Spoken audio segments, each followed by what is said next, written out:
Hazreti Ali'nin her sene birisi Peygamber Efendimiz için olmak üzere 2 tane koç kestiği, bunun sebebi sorulduğunda da Allah Resulü bana yaşadığım müddetçe kendisine kurban kesmemi vasiyet etti.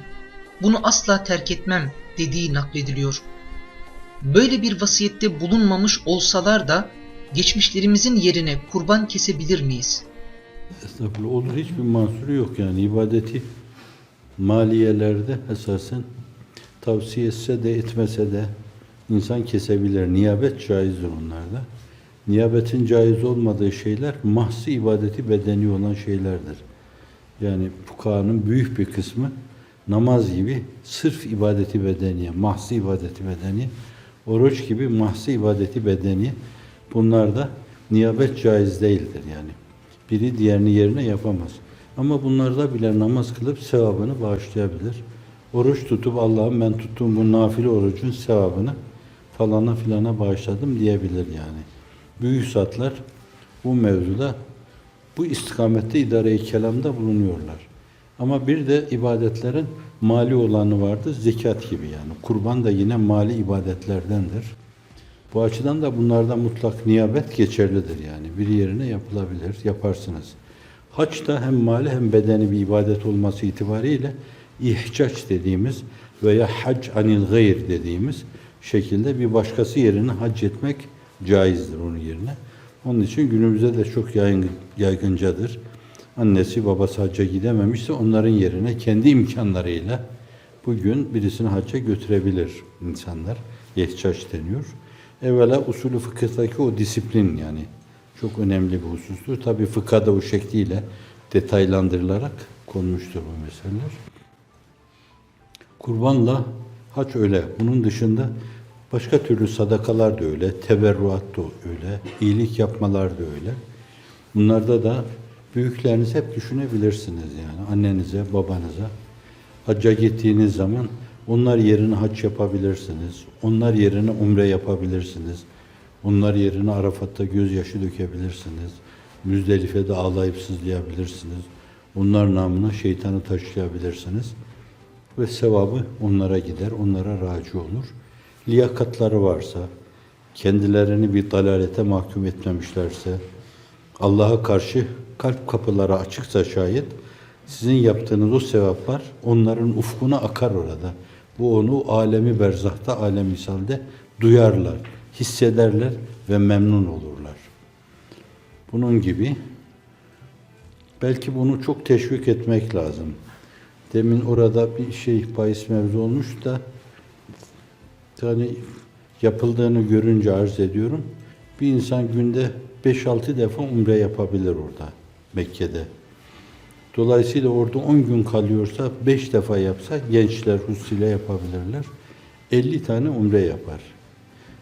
Efendimiz sallallahu aleyhi ve sellem öyle bir şey ihtiyacı yok.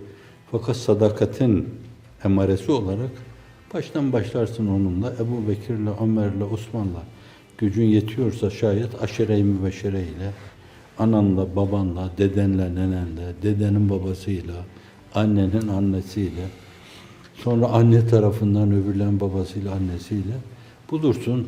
Veya kardeşlerinden işte birileri için.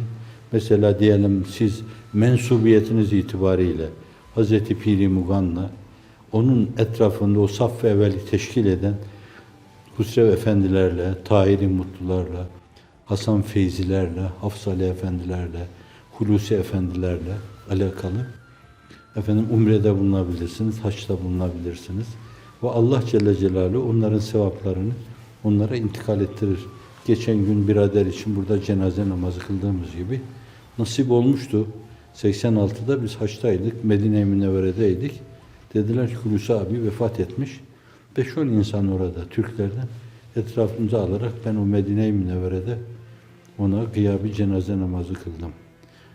Hani benim kıldığım namaz değil de Medine-i Münevvere'deki namaz, Resulullah'ın başucundaki namaz, Hulusi Efendi gibi ihlas abidesi bir insan.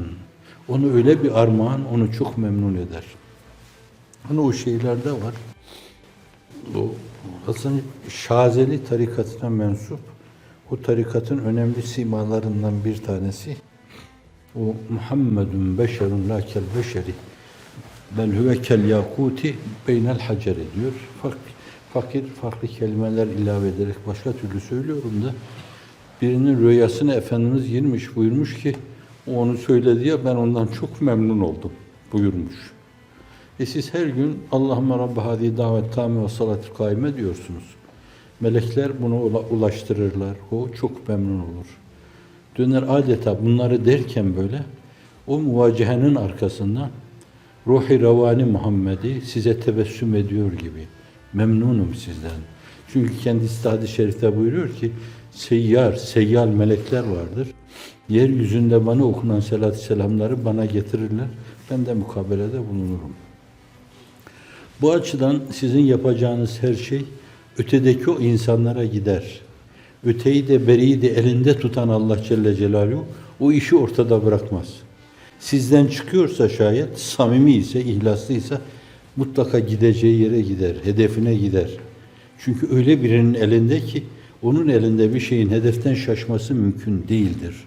O ilmi muhit sahibi, irade-i tamme sahibi, kudreti kahire sahibi, şefkati bahire sahibi, merhameti bahire sahibi.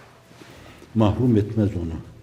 Elden geldiğince geçmişlerimiz için, ister manevi hayatımız adına geçmişlerimiz, isterse atalarımız, amcalarımız, dayılarımız, halalarımız, teyzelerimiz adına, onları memnun etme adına bazen insanın içine geliyor. Şunu da desem, şunu da desem, şunu da desem.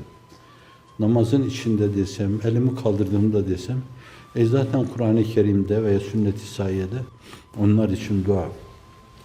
Rabbi firli ve li valideyye ve limen dekala. Rabbena firli ve li valideyye ve limen nevme diyor. Ve biz namazda tehiyyattan sonra bunu okuyoruz. Bunlar bir yönüyle o yolda açık yani. Onlar hep dua ile, hayırla yad etmeli. Eksikleri, gedikleri olur. Kim bilir belki de Allah o kırığı, o çatlağı sizin buradan göndereceğiniz malzeme gibi o şeylerle sargı yapar, cebirede bulunur onlara ve tamir buyurur onları. Onların da gönülleri hoşnut olur. Berzah hayatını bitirdikleri zaman aynı zamanda o kusurlar, o seyyarlarda bitmiş olur. Evet, çok şefkatli olmalı. Bağrımızı, sinemizi herkese açmalıyız. İster manevi hayatımız adına bize el atmışlar olsun, isterse maddi hayatımız itibariyle bizi dünyaya getirenler olsun. Hele sizin gibi, bizim gibi yani ben ne babamın ne annemin hukukunu eda edemem. Hep vicdan azabı çekiyorum. Hani tam dedikleri gibi oldum mu? Zannetmiyorum, olamadım. Benim annem geceleri o şef döneminde geceleri kalkarak ben 4 yaşında bana hatim ettiriyor. Gizli Kur'an öğretiyor. 4 yaşında bana hatim ettirdiğini hatırlıyorum bugünkü gibi. Çünkü çok çocuktum, çok da utanıyordum. Ertesi gün yemek falan verdiler de 4 yaşındaki bir çocuk düğünün oluyor dediler. Utandığımdan ağladım, kendimi yere attım. Düğün ne demek falan diye. Şimdi ben nasıl onun hakkını eda ederim? Babam bana hafızlık yaptırmış. Arapçaya başlatmış ama bırakmış, başka hocaya göndermiş beni. Sonra çok sıcak bir, İslam adına çok sıcak bir aile ortamı içinde benim neşet etmeme vesile olmuşlar. Genlerim bozuk olduğundan, karakterim sağlam olmadığından belki aldığım o şeyleri koruyamamış olabilirim. Onların hukukuna riayet etmemiş olabilirim. Ama hiç olmazsa bundan sonra ölesiye bir mücadele vererek arkada bıraktıkları bir insan olarak bence ben kendi kusurlarımı telafi etmeli. Onların benim üzerimde olan o haklarını eda etmek için de elimden gelen her şeyi yapmalı. Yaparken çırpınıp durmalıyım. Sizin de öyle yani.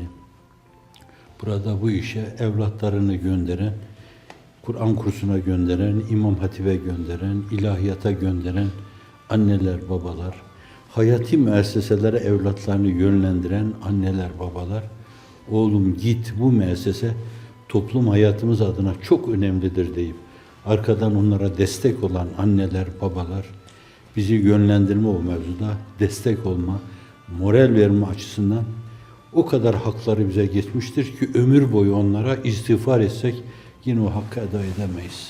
ربنا ظلمنا أنفسنا وإن لم تغفر لنا وترحمنا لنكونن من الخاسرين رب إني ظلمت نفسي فاغفر لي رب اغفر وارحم وأنت خير الراحمين يا أرحم الراحمين اللهم حبب إلينا الإيمان وزينه في قلوبنا وكره إلينا الكفر والفسوق والعصيان واجعلنا من الراشدين آمين آمين آمين وصلى الله على سيدنا محمد وعلى آله وصحبه وسلم